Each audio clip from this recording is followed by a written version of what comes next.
아멘. 데살로니가 5장 20절에 이 말씀, 예언을 멸시하지 말고, 이 말씀은 현대를 살아가는 성도들이 알기 어려운 말씀 중에 하나이다 생각이 됩니다. 교회에서 예언이 흔하게 있는 현상은 아니죠. 심지어 어떤 교회에서는 터부시되기도 해요. 일반 성도들이 교회에서 예언을 할 수 있어서 예언한다고 해도 많은 문제가 발생할 수가 있습니다. 또 예언하는 성도는 교회에서 환영받는 것도 어려워요. 실제로 그런 일들이 있죠. 예언을 하시는 어떤 분들이 과거에 있었는데 성도들이 목사님의 권위와 그 예언하시는 분의 권위를 비교하면서 교회가 오히려 분열이 되었던 그런 갈등의 일도 있어요. 목사님이 인본적인지 권사님이 참 예언이 아닌지 우리는 알 수 없지만 하나님이 기뻐하시지 않는 그런 일들이 더러 생겨서 예언이 그렇게 환영되지는 못하는 것을 저도 어려서 보았습니다. 심지어 목사님도 마찬가지예요. 목사가 예언을 해도요, 신학적이고 교리적인 많은 문제를 야기시킬 수 있어요. 걸면 걸리거든요. 그리고 심지어 예언은 종결되었다 하는 이런 가르침도 있는데 이게 무슨 말인지 이해를 못하니까 모르는 말 갖고 우기면 서울 안 가본 사람이 이기거든요. 그래서 이 예언이라는 것은 은사의 하나이지만 오늘 본문에도 또 나오지만 교회의 중심에 있지 못하고 자꾸 기도원이나 기도 사역하시는 예언 사역하신다는 그런 일부 기도하는 사람들에 의해서 일어나는 사역쯤으로 우리가 이해할 때가 많습니다. 그렇지 않은가요? 이러한 형편의 이 본 구절을 우리가 읽고 우리 성도들이 바르게 이해하기는 참 어렵죠. 언급도 많이 안 되고 이 내용이 어떻게 되어 어떤 뜻으로 기록되었는지도 잘 모르고 그럴 수 있는 것이죠. 하지만 오늘 본 구절의 말씀이 성경 말씀임이 분명하고 예언을 멸시하지 말라. 오늘 우리에게도 말씀하시는 말씀이니 오늘 우리는 이 구절에 대한 바른 이해가 필요하겠다 하겠습니다. 예언을 멸시하지 않으려면 예언에 대해서 바른 이해가 필요하겠죠. 자, 그래서 먼저 예언에 대한 일반적인 이해를 우리가 한번 살펴보고 오늘 본문에서 나타난 예언이 우리가 알고 있는 일반적인 이해와 그리고 또 어떤 기능으로 이렇게 말씀하는지를 살펴보아서 예언에 대해서 우리가 잘 받아들이고 성령님을 기쁘시게 하는 그런 성도가 될 수 있도록 말씀의 지식을 더하는 시간 되었으면 좋겠습니다. 먼저 예언에 대해서 일반적인 이해는요, 우리가 미래에 있는 어떤 일을 미리 알려주는 것, 이것이 예언으로 이해하고 있습니다. 세상 사람들도 동일하게 이해를 하고 우리 그리스도인들도 동일하게 어느 면에서는 그렇게 똑같이 이해를 합니다. 그래서 세상 사람들은 미래에 대하여 예언하는 사람이 있다 생각하고 그들은 점쟁이를 찾죠. 그래서 앞으로 무슨 일이 있겠느냐 이렇게 묻고, 이것은 하나님이 굉장히 싫어하시는 일이죠.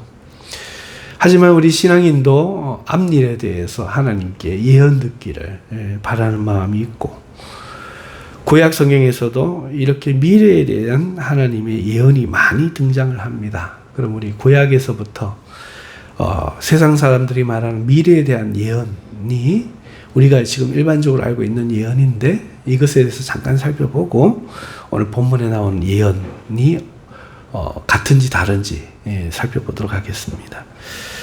히브리어에서 예언은 나바라는 단어예요. 이게 선지자를 나비라고 부르거든요. 그러니까 선지자가 말하는 것을 예언이다 이렇게 이야기를 합니다. 그런데 특별히 이 예언은 미래에 대해서 이야기할 때 또 예언이라고 하고 하나님의 말씀을 전할 때도 예언이라고 하는데요. 보통은 하나님께서 경고의 말씀을 주시기 때문에 미래에 있을 일에 대한 것과 함께 말씀할 때가 많죠. 사무엘상 10장 11절에 보면은 이런 내용이 있습니다. 이스라엘의 첫 번째 왕 사울인데요. 전에 사울을 알던 모든 사람들이 사울이 선지자들과 함께 예언함을 보고 서로 이르되 기스의 아들에게 무슨 일이 일어났느냐? 사울도 선지자들 중에 있느냐? 선지자들 중에 하나냐? 예언하면 선지자인 거죠. 이렇게 예언한다 할 때, 이 사울이 예언한다 할 때 이게 나바입니다. 나바. 역대하 18장 11절에 보면은 여러 선지자들도 그와 같이 예언하여 이르기를 길랏 라못으로 올라가서 승리를 거두소서 여호와께서 그 성읍을 왕의 손에 넘기시리이다 하더라. 전쟁이 벌어졌는데 왕에게 길랏 라못으로 올라가서 전쟁을 올라가서 승리하라. 하나님이 그렇게 하시겠다고 말씀하셨습니다. 라고 미래에 있을 일에 대하여 하나님의 뜻을 전한 것이죠. 그래서 이 두 군데 나오는 예언은 모두 나바로 미래에 있을 일을 이야기하는 겁니다. 자, 그 구약에서는 이렇게 사용되어졌고 하나님의 말씀도 그 경고와 함께 같이 사용되어졌음을 알 수 있는데요. 자, 오늘 이 신약 성경 오늘 읽은 본문 데살로니가전서 5장 20절에 그럼 이 예언도 같은 예언인가 하는 것입니다. 신약 성경에서는요, 이 구약의 나바라는 이 예언을 어떤 단어로 사용하는가 하면은 프로페튜오라는 단어로 씁니다.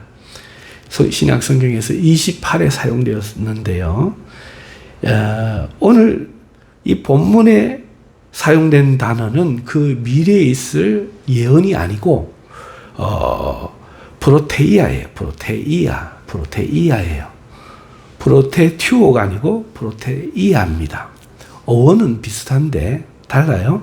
이것은 신약 성경에서 19에 사용되었어요. 한글로는 똑같이 번역된 예언인데 프로테튜오가 미래에 있을 예언에 대해서 예언이라고 번역한 것이 28회. 그리고 오늘 본문에 사용한 것은 그것과 달리 19에 사용된 예언이다. 이 둘이 다르다는 거죠. 그럼 이 둘 무슨 차이가 있는가? 그래야 오늘 본문의 말씀이 미래에 있을 예언을 하는 어떤 사람을 예언을 무시하지 말라, 멸시하지 말라 하는 뜻인지 아니면 다른 그 어떤 것에 대해서 멸시하지 말라는 뜻인지 이걸 분명히 알 수 있겠죠. 그래서 성경적 이해를 성경이 원어로 써놨으니까 바르게 이해하는 것이 먼저라 하겠습니다. 자, 이 둘의 차이점을 원어로 제가 설명을 해봐야 어려울 테니까 이해하기 쉽게 용례로 설명을 드려볼게요. 어떻게 사용되어졌는가를 이 두 단어가 고린도전서에서 같이 여러 번 사용되었어요. 거기에는 은사도 나오면서 예언의 은사도 나오면서 또 오늘 프로테이아도 같이 나오거든요. 그러니까 이 말들을 비교해 보면은 나바에 대한 예언과 이 예언이 어떻게 다른지 우리가 알 수 있겠죠. 자, 먼저 프로페튜오, 미래에 있을 일에 대한 예언의 단어가 고린도전서 11장 4절에 먼저 사용되어지는데요. 무릇 남자로서 머리에 무엇을 쓰고 기도나 예언을 하는 자는 그 머리를 욕되게 하는 것이요. 자, 예언을 하는데 머리에 무엇을 쓰고 예언합니다. 그래서 나머지는 다 잊어버리고 예언하는 거죠. 미래에 있을 일을. 이럴 때 프로페튜오를 썼어요. 같은 고린도전서 13장 9절에 우리는 부분적으로 알고 부분적으로 예언하니 할 때 이것도 앞에 있을 미래를 부분적으로 알고 부분적으로 미래를 예언한다. 프로페튜오라고 썼습니다. 그리고 고린도전서 14장 1절에 가서 사랑을 추구하며 신령한 것들을 사모하되 특별히 예언을 하려고 하라. 미래에 있을 환난이나 이런 것들에 대해서 경고하는 이런 걸 일을 해서 덕을 세울 수 있도록 이 미래에 대한 나바 구약에서 사용되었던 그 예언을 지금 이 시대에 너희들도 하려고 하나님께 은사를 구하라. 이렇게 사용하고 있습니다. 같은 14장 4절에 보면은 방언을 말하는 자는 자기의 덕을 세우고 예언하는 자는 교회의 덕을 세우나니 라고 하면서 프로페티오로, 그러니까 미래에 있을 일을 성령으로 감동받아서 예언하면은 여러 사람을 덕을 세우고 구원할 수 있다 하는 것이죠. 그리고 14장 39절에 가면은 그런즉 내 형제들아 예언하기를 사모하며 방언을 말하기를 금하지 말라 할 때도 이 미래에 있을 예언을 하기를 사모해라 라고 하면서 우리 신약에 와서 예언이 금지된 것이 아님을 보여줍니다. 그리고 이것은 조금 성경에 있는 내용에서는 벗어나는데요.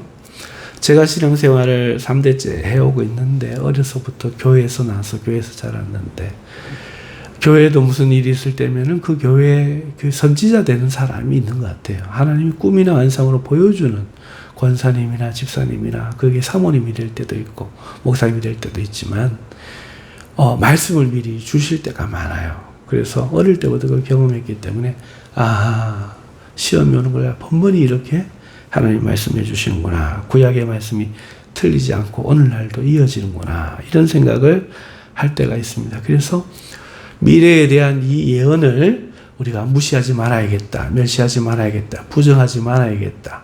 금하지 말아야 되겠다. 이렇게 싶습니다. 하지만 예언이 금화해졌다. 완성되었다. 하는 이런 말도 있죠. 이거는 그 예언이 아니고 뒤에 가면 설명하겠지만 성경 말씀, 이 하나님의 예언이 완성되었다 하는 그 얘기고 그 얘기가 아닙니다. 그러니까 다른 거죠. 이거 구분을 못 해버리면은 그렇게 한 가지로 전부 다 말할 있는데 정확하게 말씀드리자면은 하나님의 계시로서의 예언은 완성이 되었습니다. 더 성경을 쓸 수 없어요. 종결이 되었습니다. 이런 예언을 내가 받았다. 내가 뭐 신사도다. 이러면 안 됩니다. 말씀을 주신 것은 사도들을 통하여서 하나님이 완성을 다 하셨고 교회에 있을 기도하라고 미리 알려주시는 환난의 경고의 예언들 이런 것들은 신앙의 유익을 주기 위해서 오늘도 성령님께서 행하시는 것이니 그것도 없다라고 말하면 안 되고 그것들 금해서도 안 됩니다. 그러나 그것을 하실 때는 본인이 이것을 해서 득이 될지 같이 기도하라고 하는지 혼자 기도하라고 하는지 잘 분별하는 지혜가 필요하다 하겠습니다. 이게 프로페티오. 자, 그러면 오늘 본문에는 이 프로페티오가 아닙니다. 프로테이아. 자, 이것은 뭐냐? 같은 고린도전서 말씀을 봅시다. 12장 10절에 보면은 어떤 사람에게는 능력 행함을 은사입니다. 어떤 사람에게는 예언함을, 어떤 이에게는 블라블라. 그러니까 이거는 뭔가 하니까 예언 자체를 말하는 거예요. 예언 자체를 말하는 거예요. 예언이 미래에 있을 프로페티오가 아니고 그 미래에 대한 일 그 자체가 아니고 이거는 어떤 예언하는 행위 그 자체를 이야기하는 건데 능력을 행하는 자체, 예언하는 자체, 영들 분별하는 자체, 각종 방언 말하는 자체, 어떤 사람에게는 방언들 통역하는 자체, 이 자체를 이야기할 때는 프로테이아죠. 좀 다르죠? 계속해서 조금 더 보면은 고린도전서 13장 2절에 내가 예언하는 능력이 있어 모든 비밀과 모든 지식을 알고 또 산을 옮길 만한 모든 믿음이 있을지라도 사랑이 없으면 내가 아무것도 아니요. 자, 여기서도 보면은 예언하는 능력 자체를 이야기하죠. 그런데 무엇과 함께 쓰여집니까? 모든 비밀과 모든 지식을 알고와 함께 쓰여져. 그래서 여기서 예언하는 능력이란 모든 비밀과 지식을 알고 예언할 수 있는 능력을 있어서 이게 알 수 있는 거죠. 그렇죠? 고린도전서 14장 6절에 가면 그런즉 형제들아 내가 너희에게 나가서 방언으로 말하고 계시나 지식이나 예언이나 가르치는 것으로 말하지 아니하면 너희에게 무엇이 유익하리요. 자, 여기서도 예언이 나오는데 프로테이아 무엇과 함께 나옵니까? 계시나 지식이나 예언이나 예언 빼고 한번 생각해 보세요. 계시 성경 말씀 어떤 걸 보여주는 거죠. 성경적인 지식, 성경을 가르치는 것과 함께 무엇이 쓰여집니까? 예언. 미래에 있을 예언이 아니고 오늘 성도들에게 뭔가를 가르치고 지식을 더해주고 성경 말씀을 드러나게 해주는데 이 프로테이아가 쓰인단 말이죠. 그리고 고린도전서 14장 22절에 다시 한번 프로테이아가 나오는데요. 그러므로 방언은 믿지 아니하는 자들을 믿는 자들을 위하지 아니하고 믿지 아니하는 자들을 위하는 표정이나 예언은 믿지 아니하는 자들을 위하지 않고 믿는 자들을 위함이라. 믿고 있는 사람이 더해야 될 지식, 이런 걸 위해 예언이 프로테이아가 쓰여지는데 오늘 데살로니가전서 5장 20절은 바로 그 프로테이아가 써졌단 말이죠. 정리하자면 미래의 일을 말하는 예언은 프로페티오. 그런데 오늘 프로테이아는 지식과 결부되어 믿는 자들을 가르치는 것과 관련이 있다는 것이 용례에서 보여지죠. 그럼 오늘 이거는 뭐겠어요? 뭔가 지식이나 가르치는 것. 이런 쪽의 일을 예언으로 표현하는 겁니다. 그리고 또 다른 용례를 제가 한두간 여러분들 다 잘 아실 거예요. 용례를 설명을 할게요. 이 프로테이아가 예언자의 권위 있는 지시하는 거 알죠? 이거 해라 저거 해라 지시. 그를 통해 전달된 명령에도 사용됩니다. 어디에 사용되는가 하면은 디모데전서 1장 18절에 보면은 아들 디모데야 내가 네게 이 교훈으로서 명하노니 전에 너를 지도한 예언을 따라 그것으로 선한 싸움을 싸우며 여기에서 프로테이아가 사용된 거죠. 그러니까 미래에 있을 네가 목회 시작했다가 언제 가면은 이런 일이 있을 것이다 라고 프로페티오가 한 게 아니고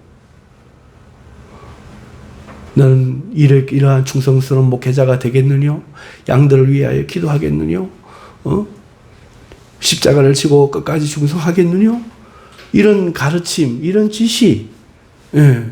양을 돌볼 때는 나이 든 사람들을 부영과 같이 대하고, 젊은 여성들에게는 자매같이 대하고, 늙은 여성들에게 어머니같이 대하고, 이런 걸 이제 디모데에게 쭉 가르칠 때, 이 프로테이아가 바로 그거라는 거죠. 아들 디모데야, 내가 네게 이 교훈으로서 명하노니 전에 너를 지도한 예언을 따라. 이때 프로테이아, 오늘 본문에 썼던 이 프로테이아를 따라 그것으로 가르침 받은 그것으로 선한 싸움을 싸우며.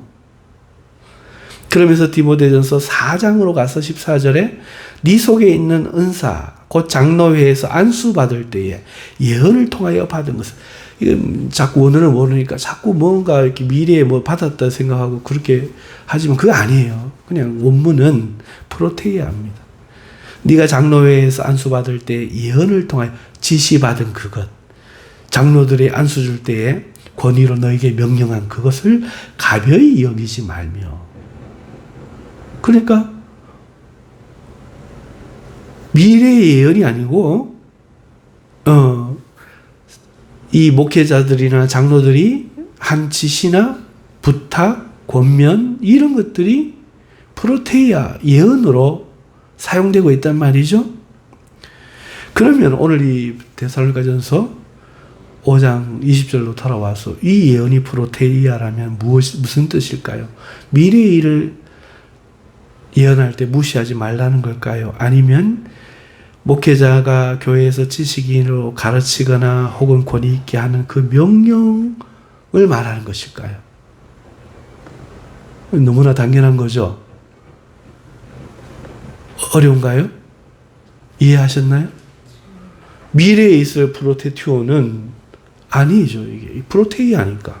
심지어 헬라어의 프로테이아라고 정확하게 명시해서 구분해서 사용하니 이거는 미래에 있을 그 일들을 예언할 때 무시하지 말라는 게 아니고, 그러니까 교회 아까 말씀드린 것처럼 교회 어떤 권사님이 우리 기도해야 될 것 같아 김 집사하고 둘이서 속닥속닥 기도하자. 그 말이 아니라는 거죠. 왜? 하나님이 그렇게 하시는 거예요. 그렇죠? 그건 그 마음은 안 돼요. 그러면은 하나님 기뻐하시지 않습니다. 그러면은 뭐가 또 예언이냐? 오늘 무시하지 않을 만한 예언은 뭐냐? 목사나 지도 교사들이 성경 말씀으로 마땅하게 행할 도리와 신앙의 일들을 가르칠 때에 그것을 멸시하거나 무시하지 말라, 이런 뜻이라는 거죠. 여기서 멸시라는 단어 에스테네오는 무시하다, 거부하다, 경멸시하여 거부하다, 이런 뜻이에요. 따라서 생각을 해보세요. 하나님이, 성령님께서 하나님의 예언의 말씀을 주시는데 거부하고 무시하고 이런 사람이 어디 있겠어요? 그러니까 그렇게 이해하는 것보다는 목회자가 권위로 지도할 때에 그것에 대해서 무시하고 경멸시하여 거부하지 말라, 이런 뜻인 거죠. 명백해지죠. 이렇게 해석하는 것이 올바릅니다. 아무리 거꾸로 갖다 붙여도 앞의 뜻은 될 수가 없어요. 미래의 일을 이야기하는 게 아닙니다. 자, 이게 확실해진다면 오늘 이 말씀은 교회 안에서 목회자의 당부하는 것, 명령하는 것, 가르치는 것을 무시하거나 경시하지 말라, 이런 뜻인 거죠. 자, 그러면 왜 목회자를 무시하지 말라, 이렇게 해도 되잖아요. 그런데 예언을 멸시하지 말라, 이렇게 명령하는가? 앞서 12절에도 보면은 형제들아 우리가 너희에게 구하노니 너희 가운데서 수고하고 주 안에서 너희를 다스리며 권하는 자들 너희가 알고라고 목회자들 언급했잖아요. 그럼 여기서 다시 무시하지 말라 이러면 되는데 목회자라는 말을 빼고 예언이라는 단어를 굳이 써서 목회자임을 드러내느냐? 그 뜻이 어디에 있느냐 하면은 목회자를 통해서 성령께서 하신다는 걸 강조하고 싶은 거예요. 목회자를 거부하는 게 아니라 성령의 일을 너희가 멸시할 수가 있다 하는 거죠. 그래서 이 뜻을 알므로써 이 뜻을 알지 못하고 예언을 막 구분 없이 막 들을 때는 예언을 무시함으로써 성령을 상실하게 될까 말까 막 이런 어떤 고민에, 성령론에 대해서 모르니까 고민에 빠질 수도 있는 것이 이걸 알므로써 일순간 해소가 되고 문제가 안 되는 거죠. 동시에 목회자를 사람으로 보고 무시하여 경멸함으로써 하나님의 일에 대한 성령을 멸시하는 것이 되는 것도 막을 수 있는 거죠. 그래서 굳이 사도 바울께서는 프로테이아라는 단어를 써서 이렇게 강조하여 하는 겁니다. 목회자의 그 지도가 그것이 성령의 예언이다. 성령께서 그 목회자를 통하여서 그렇게 하시는 것이다. 그러므로 너희는 그 예언을 멸시하면 안 된다. 성령 멸시됨을 생각하면서 하지 말아야 된다. 이렇게 하는 것이죠. 자, 여기까지 뜻이 이제 완벽하게 이해되셨다면 이제 더 명확한 이해를 위해서 문맥적으로 한번 살펴보겠습니다. 우리가 지금 5장 16절부터 지금 강의를 해오고 있는데요. 첫 번째, 항상 기뻐하고 쉬지 말고 기도하고 범사에 감사하라는 것이 하나님의 뜻이라는 말이 너희가 그렇게 사는 것이 너희를 향한 하나님의 소원이다 혹은 바람이다라는 걸 말씀드렸습니다. 그렇죠. 권면이나 명령이 아니에요. 항상 안 기뻐하는 너희를 꺾고 막 억지로 기뻐해야 된다 이런 명령이 아니라 너희가 기뻐하고 기도하고 하나님께 감사하며 사는 것이 너희를 향한 하나님의 소원이다, 바람이다. 이거를 처음에 먼저 말씀을 드렸죠. 자, 이를 토대로 이런 하나님의 뜻을 우리가 알기 때문에 항상 기뻐하라는 말은 또다시 구약처럼 율법을 지키는 의무처럼 되지 말고 우리 신앙이 구원받은 기쁨, 사랑받는 기쁨, 하나님을 사랑하는 기쁨 가운데 기쁘게 행하는 것, 행하게 되는 삶이 되기를 바란다는 하나님의 뜻을 드러내는 말씀이죠. 쉬지 말고 기도하라는 것도 많이 기도하고 더 많이 기도해야 된다는 의무가 아니라 우리의 짐을 너희가 지려고 애쓰지 말고 돕기 원하시는 하나님을 기쁘게 찾는 하나님과의 관계가 되는 그런 기도자가 되기를 바라신다는 뜻이고, 범사에 감사하라는 말씀도 어떨 때는 우리가 하나님의 뜻을 헤아리기 어려운 일이 있고 삶의 역경이 있을 때 언제까지 일을 해야 되는지 겪어야 되는지 알지 못할 때도 하나님을 믿기 때문에 감사하며 범사에 감사하며 요동하지 말고 하나님을 꼭 믿기를 바란다는 이런 뜻이 되는 겁니다. 맞죠? 이거 모르면 막 억지로 막 하려고 하는데 그게 아니라는 거죠. 자, 그런 가운데 주어지는 말씀이 19절 너희가 성령을 소멸하지 말라가 주어지니 여기서부터 이 성령이라는 말을 쓴 것도 내적으로 임한 성령을 소멸하지 말라는 것이 그런 뜻이 아니라 위에 이야기한 하나님의 바람 있잖아요. 기뻐하며 기도하며 감사하며 사는 이런 하나님의 뜻을 잊지 말고 기억하라는 거죠. 하나님의 바람을 성령님이 이루시기 때문에 기뻐하는 것을 누가 하겠어요? 성령님이 자꾸 하시고 기도하는 대로 자꾸 이끄시고 감사하도록 자꾸 깨닫게 하시겠죠. 이것은 당연한 일이죠. 그러므로 우리가 인간적인 것 가지고 자꾸 사람 보고 기쁨을 잃고 세상 바쁨과 불신 때문에 하나님을 찾지 않고 세상 거 붙들고 믿음으로 안 보고 세상 염려, 걱정, 불안해하는 것은 이 성령님이 하시는 그 기쁨과 기도와 감사를 없애는 것, 소멸시키는 것과 같다. 그런 뜻이잖아요. 성령 자체를 행위를 잘못해서 죄를 많이 지었더니 성령이 떠나셨다. 이런 게 아니고 그저 하나님이 우리를 향해 바라셔서 예수 그리스도로 주기를 원하시는 이런 이 땅에서의 삶을 그걸 소멸시키지 마라. 그런 말씀인 겁니다. 이 문맥에서 오늘 예언을 멸시하지 말라. 19절에 성령을 들어서 위에 세 가지 뜻을 성령을 소멸치 말라라고 강조한 것처럼 오늘 목회자의 지도나 가르침을 경홀히 여기고 무시하고 그러지 말라는 것을 예언이라는 말로 대체해서 강조하여 말씀하는 거죠. 그래서 예언의 행위나 미래의 일에 대한 것을 부정하는 말이 아니죠. 이런 성도들이 함께 모인 항상 기뻐하고 감사하고 늘 기도하면서 성령님께 순종하여 그렇게 살아가는 사람, 이런 하나님 성령님을 기쁘시게 하면서 사는 이런 사람들이 모인 그 교회에서 기쁨과 감사와 기도가 방해받지 않도록 하는 목회자의 그 지도를 거부하고 멸시하여 성령을 금심시키고 대적하지 않게 하려고 하는 명령인 것입니다. 자, 이렇게 문맥적으로 봐도 우리가 이제 분명하게 무슨 뜻인지 우리가 알게 된 줄 믿습니다. 말씀을 맺습니다. 사람이 살다 보면요, 많은 일들이 있어요. 어릴 때와 같지 않고 커보면 어릴 때 알던 것과 다른 것을 알게 되죠. 교회도 처음에 올 때는 천사들이 있겠지라고 생각을 했는데 와보면 그렇지 않지요. 교회 안만큼 말이 많고 시끄럽고 그런 데가 없고 고집 투성이의 사람들이 교회만큼 많은 데가 없어요. 오히려 세상의 사람들이 더 여유가 있고 유머가 있고 통이 넓고 용서 잘하고. 우리 어떤 목사님이 그러시더라고요. 세상 사람들은 어제 싸워도 저녁에 술 한잔 먹고 턴다고. 근데 교회 다니는 사람들은 3일을 금식하면서 하나님 앞에 복수해달라고 한다고. 그런 말도 예전에 들었는 기억이 나는데요. 여러분, 성도만 그래요. 목사도 똑같죠. 사람이고 실수가 있습니다. 그런데 그때 그를 사람으로 보면요, 도저히 영적인 지도자로 안 보이는 거예요.